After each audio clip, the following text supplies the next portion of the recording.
Yes, so Hairless here. It's Christmas Eve, and today we have the most requested home-free Christmas song, Do You Hear What I Hear? I didn't know much about the origin of this song, to be honest, so I did a quick Google just for some context. And apparently it was written as a plea for peace during the Cuban Missile Crisis. This is interesting, and it makes sense, because I always thought the beat in the original Bing Crosby version was quite militaristic. I've been told that this was arranged by Adam Rupp. If you haven't seen my reaction to Angels We Have Heard on High by Home Free, card to that up here. I'm completely in awe of Chris Rupp's arrangement of that. I think it was outstanding. So I'm hoping the arrangement skills run in the family. And this video was filmed in an ice castle. No idea what that is, I've never seen one, but it sounds cool. So without further ado, let's get straight into it.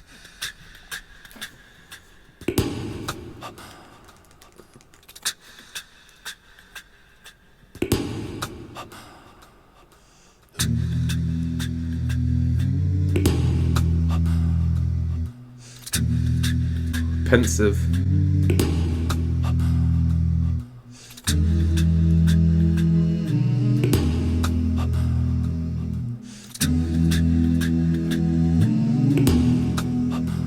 Said the night wind to the little lamb, do you see what I see? Way up in the sky, little lamb, do you see what I see? A star dancing in the night with a tail as big as a kite, with a tail as big as a kite. Okay, nice, quite a pensive opening. Just a few quick points to go over and then we'll carry on. So this opening, I said it was pensive, that's because it's a bare fifth. We're only hearing two notes, which are these. Any chord typically has three notes, which would be... And just to make it a bit easier to hear, I'll put it up the octave. And it's this middle note, the third, because it's three notes up from the first one, that determines whether it's happy, major, or sad. See the difference between those two? So the melody here is an open fifth. There is no third that we hear in the melody. Do you hear what I hear? So by having just the bare fifth, we don't know yet if it's happy or sad. It's quite ambiguous. But then with the next entry, the third note does come in and it confirms that it's major, happy. So now we have the complete E major chord.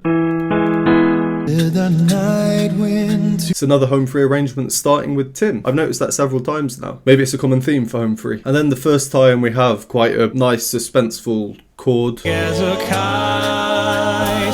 That's a classic suspension there, where one note is held from the previous chord onto the next chord to build tension. In this case, the suspension is this finger here.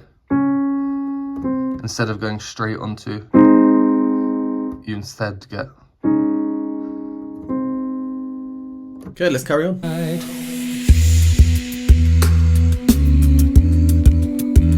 Send the little lamb to the shepherd boy. Do you hear what I hear? Do you hear what I hear? Ringing through the sky, shepherd boy. Do you hear what I hear? Do you hear what I hear? A song.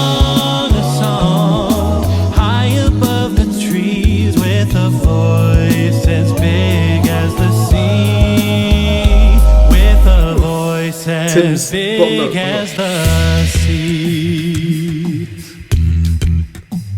Said the shepherd boy to the mighty king.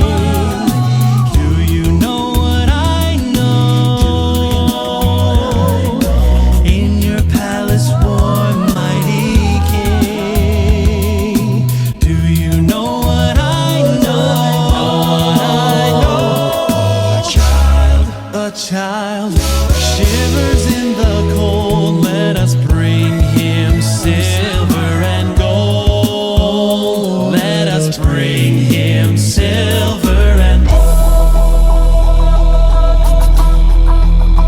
Again, Tim, he's gone even lower than the previous time when I was like, he's gone low. He's literally a human organ. I'd be scared to get within like a meter of him in case the vibrations make me explode. So a few points from that last section. Tim's part immediately caught my attention here.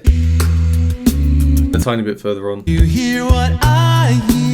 So in music, in pretty much every song, the chord that you hear at any one time changes quite frequently. It's more difficult to get a varied melody that sounds good if you just have the same chord the whole time, as the notes that you can use in the melody that fit in with that chord are limited, naturally. Do You Hear What I Hear is an interesting song because it is pretty much just one chord for most of the verse until you reach the A Star Is Dancing in the Night part. So in this arrangement, that one chord is E major, which is this. And the scale of E major is these notes,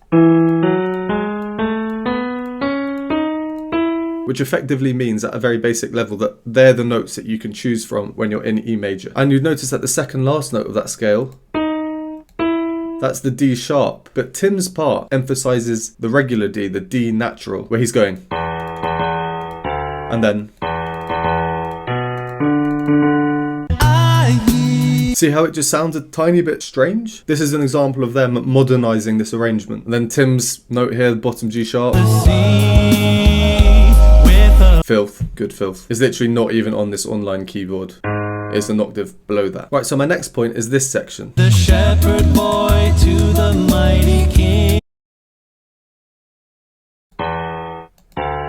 And that note not being in the scale of E. Well, immediately after that, I think in Austin's part, we hear a nice.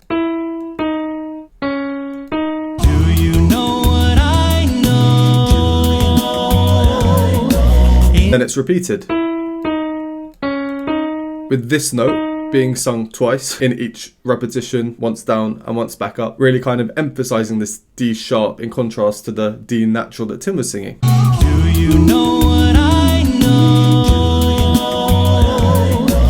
And that is, of course, what we'd expect based on the scale. So basically, in this arrangement, Adam Rupp is quite freely dipping in and back out of like traditional harmony. I think it's quite cool to see, and it adds an almost like mystical element to the music a little bit. But then right afterwards, Austin's little riff. It sounds again just a bit strange. And by strange, I just mean purely from a musical point. I really like it. So his notes of this riff are these.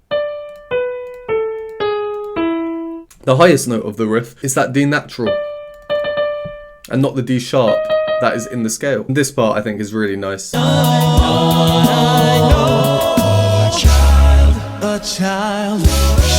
Tim's descending bass downwards leads to the first point, I think, where everyone is singing the same sound at the same time. How everyone is going, oh, sound. Which then leads to this break off for everyone. And then Chris comes in with the melody offset by everyone else, then coming in with whoa. A child shivers in the cold. I just really like it. And then the next part, similarly to the last point I just made, Tim again has a descending bass line, which results in everyone singing together homophonically, which means they're singing the same words at the same time in the same rhythm. Oh, let us bring him silver and so it's almost like Tim's descending bass lines, his runs down, lead to these moments of togetherness for the whole group. Alright, let's carry on.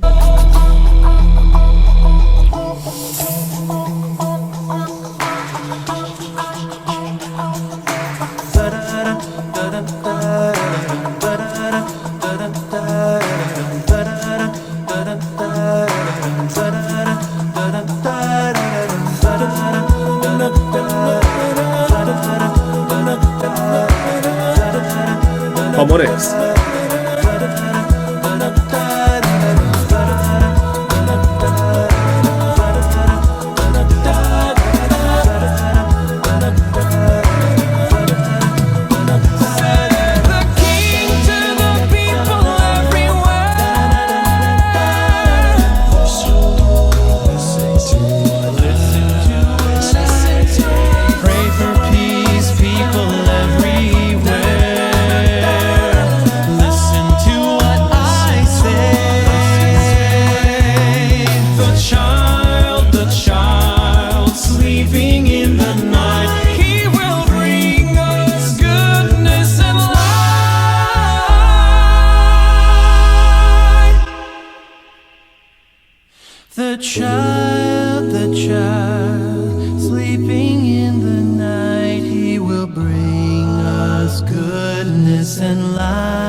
I like that. That is a class arrangement. That final, well, half almost, a lot to talk about there. I really, really liked that. I mean, this whole section,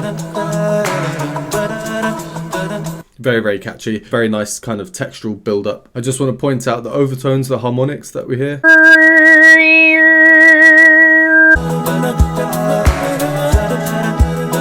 Very subtle, but nice inclusion. So that whole kind of section, we've got the repeated E. We're in E, so it's the root of the chord repeated. Tim, dum, dum, dum, dum, and the upper part.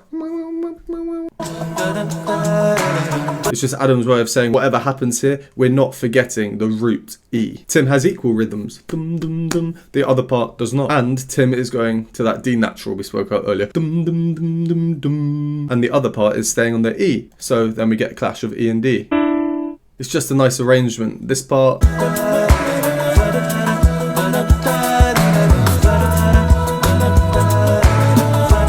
we've been building up in texture so far, so how many parts are singing at once? It's like layering. The pitch has been gradually going up, and then we have these, you know, at the top, quite high. Tim's part as well is now kind of moving around a bit, which then all culminates in Austin coming in with this melody, again at the top. You can pick out each part as they come in one by one and sing along, because I just think they're all really catchy, you know, really well written. And I no doubt think that the variation in rhythms really plays a part in that. The syncopation, it's like a beat that keeps you engaged. And this section here, how the melody is passed between 4 of them from the bottom right to the top.